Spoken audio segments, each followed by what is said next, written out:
السلام علیکم students, welcome back to my YouTube channel. امید ہے آپ سب ٹھیک ہوں گے۔ اس سے پہلے والی ویڈیو میں ہم نے خلیفہ اول یعنی حضرت ابو بکر صدیق رضی اللہ تعالیٰ عنہ کے بارے میں مختصراً سمجھا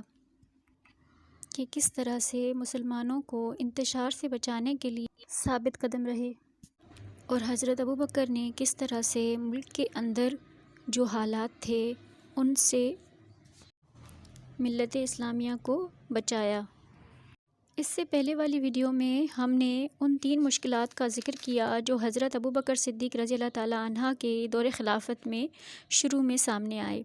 اس کے بعد جو چوتھی مشکل تھی وہ تھی اسامہ بن زید رضی اللہ کی مہم، اور اس مہم کی شروعات حضرت محمد صلی اللہ علیہ وآلہ وسلم کی زندگی میں ہی شروع ہو چکی تھی۔ جس طرح سے غزوہ تبوک اور موتا کے باعث مسلمانوں کے متعلق رومیوں کے ارادے بہت خطرناک ہو گئے، تو انہوں نے عرب کی سرحدوں پر پیش قدمی کرنے کی تیاریاں شروع کر دیں، جس وجہ سے آپ صلی اللہ علیہ وآلہ وسلم نے اسامہ رضی اللہ کو بطور پیش بندی شام روانہ ہونے کا حکم دیا، اور دوسری طرف اسامہ رضی اللہ اس طرح اپنے والد یعنی زید بن حارثہ کا انتقام لے سکتے تھے جنہیں رومیوں نے جنگ موتا میں شہید کر دیا تھا۔ اسامہ رضی اللہ کی فوج بھیجنے کا مقصد جنگ موتا کے شہداء کا انتقام لینا بھی تھا، تو آپ صلی اللہ علیہ وآلہ وسلم نے مقرر فوج کے ساتھ روانہ ہونے کا حکم دیا۔ ابھی یہ مہم روانہ نہیں ہوئی تھی کہ آپ صلی اللہ علیہ وآلہ وسلم کی وفات کا علم ہوا، تو حضرت ابو بکر صدیق جو خلیفہ نامزد ہوئے تھے انہوں نے حضرت محمد صلی اللہ علیہ وآلہ وسلم کے حکم کی تعمیل کا ارادہ کیا، یعنی اسامہ رضی اللہ کی فوج کو روانہ کرنے کا ارادہ کیا، لیکن صحابہ کی ایک جماعت اس کی روانگی کے حق میں نہ تھی کہ ایسے نازک وقت میں جب ملک اندرونی شورشوں میں گھرا ہوا ہے، فوج کو مرکز خلافت سے دور بھیجنا مصلحت کے خلاف ہے۔ یہ دیکھتے ہوئے ایسی حالت میں حضرت ابو بکر صدیق کے لیے اسامہ کی مہم بھیجنے میں صحابہ کا اختلاف ایک اور پریشان کن مسئلہ تھا، لیکن اس موقع پر بھی حضرت ابو بکر نے استقلال سے کام لیا اور صحابہ سے فرمایا کہ جس مہم کی تیاری خود رسول اللہ نے شروع کی تھی اس کو میں کسی حال ملتوی نہیں کر سکتا، جو حضور صلی اللہ علیہ وآلہ وسلم کا کام تھا جو ادھورا رہ گیا تھا۔ دراصل بات یہ تھی کہ جو ملک دشمن تھے جو غزوہ تبوک میں مسلمانوں کا اتنا بڑا نقصان کر چکے تھے اور مزید نقصان پہنچانے کے لیے پیش قدمی کر رہے تھے، تو حضرت ابو بکر نے یہ کوشش تھی حضرت ابو بکر کی کہ وہ کسی طرح سے بھی آنے والے خطرے کو ہمیشہ کے لیے ختم کر دیں۔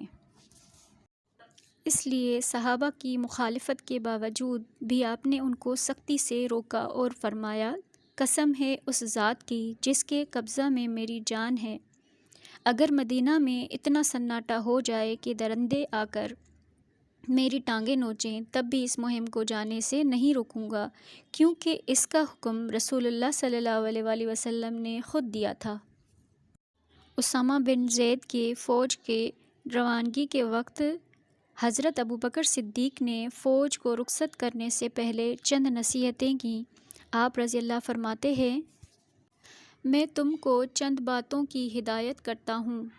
ان کو تم یاد کر لو، یہ کہ خیانت نہ کرنا، جھوٹ نہ بولنا، بدعہدی نہ کرنا، بچوں، بوڑھوں اور عورتوں کو قتل نہ کرنا، کسی پھلدار درخت کو نہ کھدوانا، نہ کاٹنا، کھانے کے سوا کسی جانور کو ذبح نہ کرنا، کسی قوم کے پاس جا کر اس کو نرمی سے اسلام کی طرف بلانا،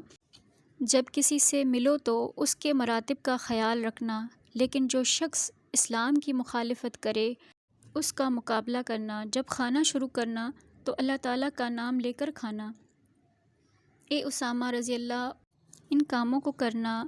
جن کا حکم رسول اللہ نے تم کو دیا تھا،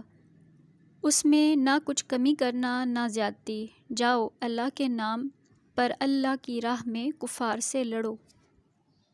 اس کے بعد فوجیں روانہ ہو گئیں اور حضرت ابو بکر صدیق مدینہ واپس آ گئے، اسامہ شام کی طرف روانہ ہو گئے۔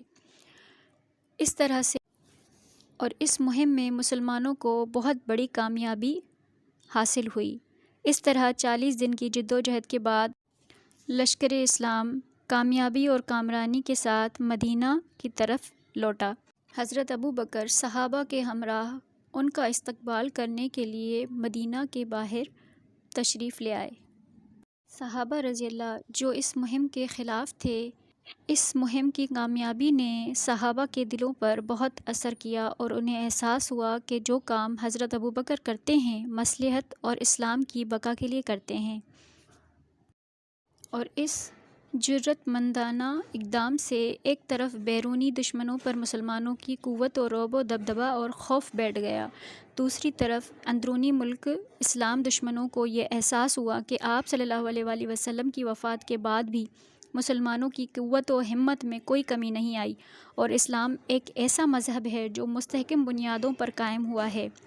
اسی طرح سے مسلمان انتہائی نازک دور سے گزر رہے تھے۔ ایسے موقع پر حضرت ابوبکر صدیق نے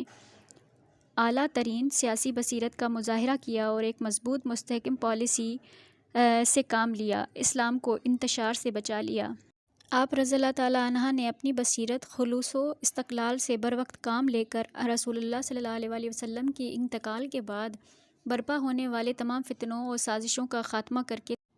تمام طاقتوں پر مسلمانوں کا رعب بٹھا دیا، اور اس طرح سے اسلامی سلطنت کی وہ بنیادیں جو آپ صلی اللہ علیہ وسلم کی وفات کے بعد دشمن عناصر کے فتنہ گیری کا شکار ہو رہی تھیں،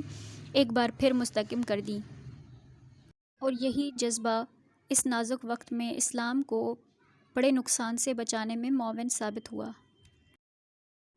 تو اسٹوڈنٹس، آج کے لیے اتنا ہی، پھر ملتے ہیں نیکسٹ ویڈیو میں۔ تب تک کے لیے ویڈیو اچھی لگے تو لائک کریں، شیئر کریں اور سبسکرائب کریں۔ اللہ حافظ۔